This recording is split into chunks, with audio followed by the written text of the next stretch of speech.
Hey guys, it's Professor Embers here. Today we are doing another My Little Pony analyzing key marks. This one was kind of hard for me to think of because of the current things that we've done. It's not the best feature, but I've I've tried to do it. It's just a little hard for me to find ponies that we haven't done. But enough of that, let's get right on in.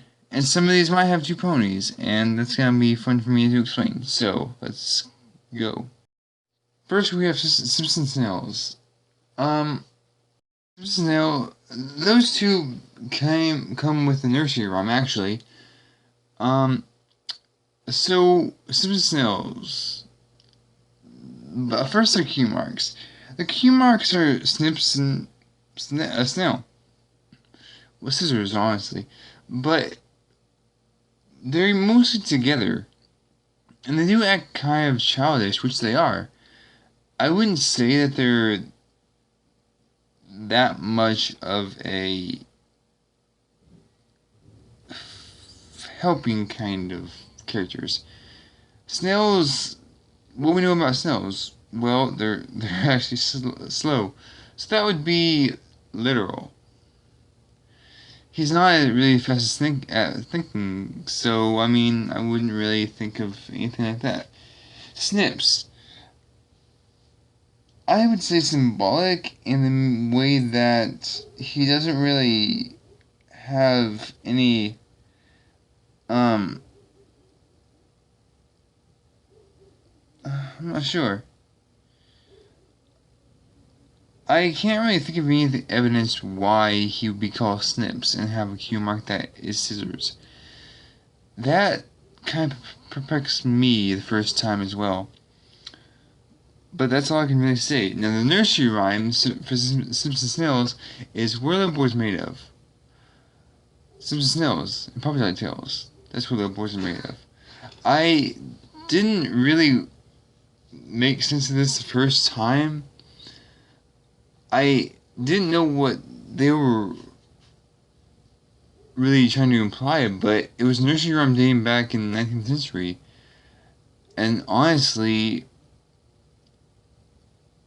it was people usually thought that it was sexist, totally towards boys and girls alike. A lot of things that Simpson Snails represent is the nursery rhyme. But what little girls are made of? Certain sparks and everything nice. That's what little girls are made of. I can't think of that being true in any way. Because, in my experience, girls are not made of sugar, spice, and everything nice. Spice, maybe, yes. Because they're freaking abusive to a lot of people. But, in a lot of other ways, they're not made of sugar or anything nice. Honestly. Unless they're genetically You know what? Let's just go on to the next one. Shining Armor, Princess Cadence's husband. Okay. So, what do we know about Shining Armor? Well, he's the leader of the Royal Guard in Camelot. No, he's an Empire, actually. So, I wouldn't say that he is a main character. He's more of a secondary character if one of them is not available at that time. Well, I would beg to differ because not only is Shining Armor the captain of the Royal Guard, he's also one of the most liked characters in the whole show. I wouldn't say that he's that much liked, but he is pretty much liked a lot. So, in that aspect of trying to logic out things in My Little Pony universe, I believe that we should first recognize his Q mark. What is it? A shield with 3 stars on the top of it. Well, it's much like Twilight's. In fact, I do believe... Never mind. He actually has 3 stars on top of his shield and a big star in the middle. of his shield. Well, I guess you could say that he has 3 people he must protect. Well, 3 kingdoms, maybe. I'm not sure.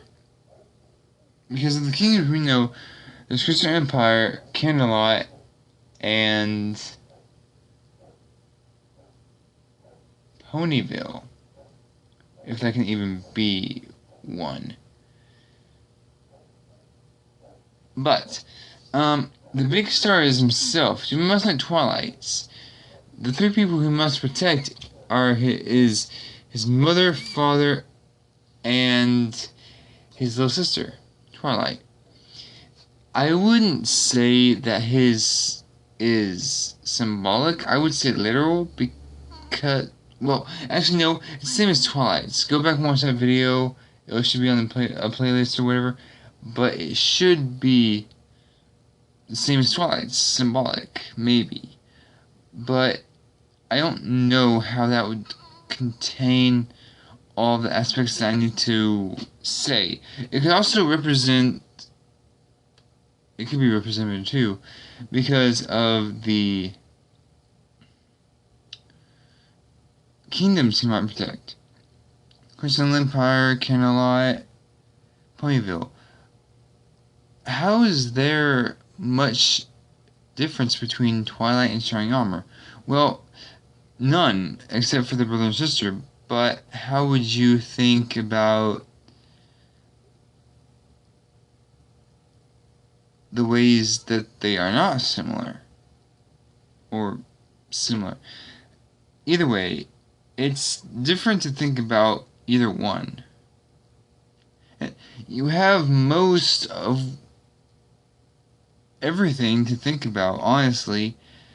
I wouldn't think of anything else, but there are some theories out there.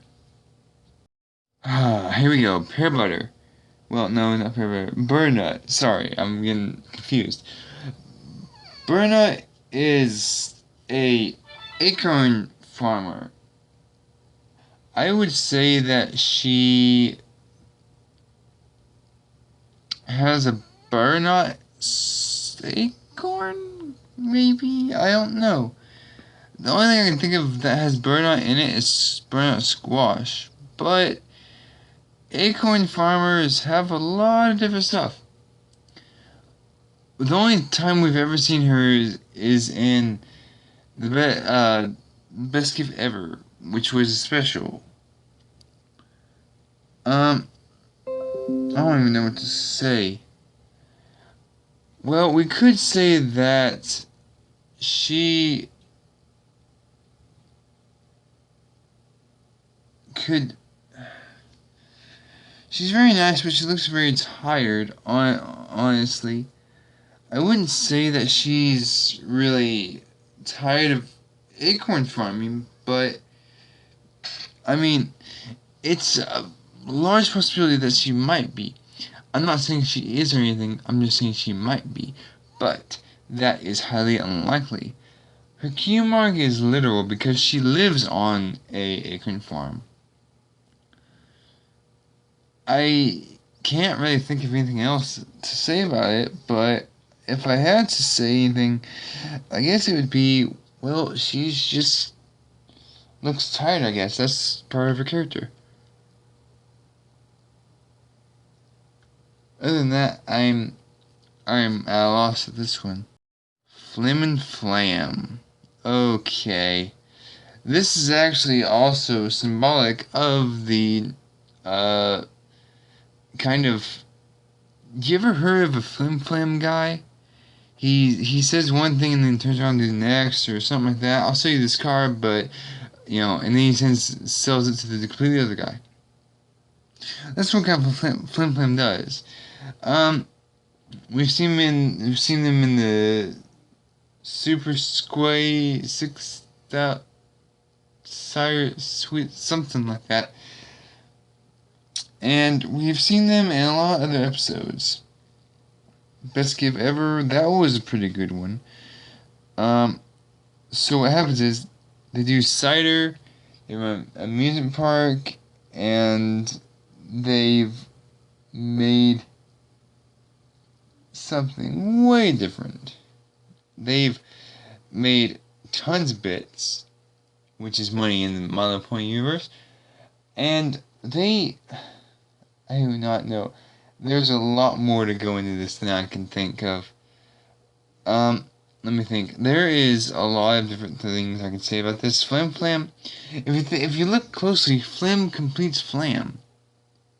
One of them has one apple with a slice sticking out of it, and while the other one has that one slice. So they really can't be separated at all, because doing sales, I would say that this is reasonable. And on the other hand, it's also unreasonable because look at it. It's being contradicted by itself. If they're trying to sell stuff, why are they so interested in scamming ponies out of their money? Well, that's simple. Their Q mark suggests it, actually. See, Flam has most of the apple, and Flam has the one slice. Well, that's how it is. Flam holds the pony symbol, and Flam has most of the apple, which means most of the money. So, that's my theory. How would that act into the Q marks?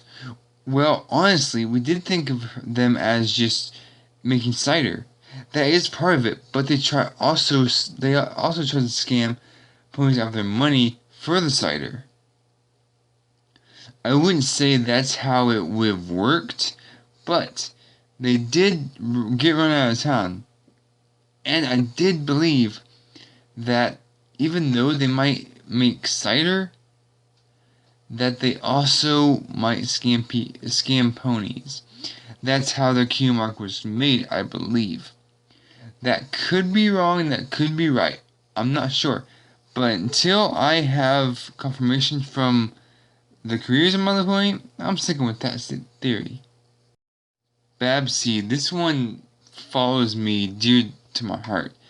In the episode, I believe, I'm not sure which one it was called, but in this episode, she usually tries to become friends with the Keymark Crusaders, but didn't realize that Diamond Tiara was the main antagonist. Her role in this episode was actually very, very convincing.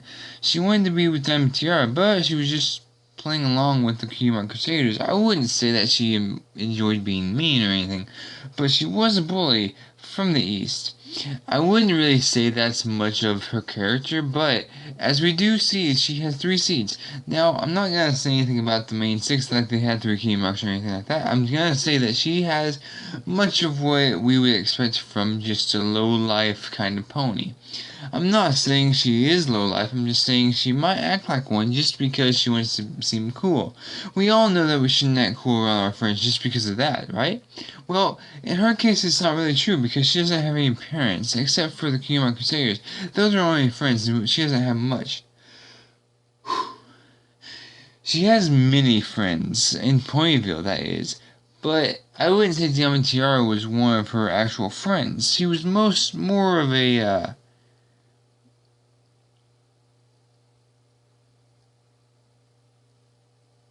other kind of inspiration for her. I didn't really think about it, but I guess I could say that Diamond Tiara kind of drove her to be a bully. But that's just me. A lot of things I can say about her is that she did turn out being good in the last of the episode. I wouldn't say that it was permanent, but it could be. We're running low on time, so I'll just speed up the next one. Sandbar. Nothing is known about Sandbar, honestly, except for he has 3 turtles for a Q mark. He is mostly in season 9. Well, no, season 8 actually. I wouldn't say that he's that much of a main character, but I would say that he's a bit more important than the others. He's the only pony in Twilight's class, honestly. How can I say this? He's not really much of a character that you would take notice of. This isn't that he's a bad character, but his cutie mark suggests otherwise. I don't know how to interpret his name, Sandbar, but every time I saw him I thought of $Sand. And that is actually very accurate, because $Sand are in the sand, and sea turtles are usually in the sand. So I'm kind of curious as to how that works. How does this work? That's beyond me.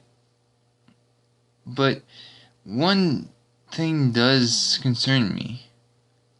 Sandbar and $Sand are kind of the same thing a bit. Think about it. It's symbolic and representative at the same time. You might be asking yourself, well, how? Well, here's how. They have similarities. $Sand are usually in the sand, and baby sea turtles are in the sand. I have a suspicion that even though that could be a bit of an understatement, it's still the same thing. I honestly think that most of this is because of the looks of his cutie mark. I'm not saying it's the same thing, I'm saying that it could be, but none of that is really confirmed.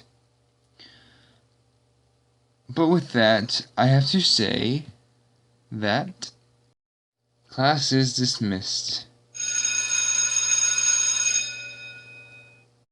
And next time we're going to learn more about ponies, or we might just try and analyze with characters that don't have cutie marks.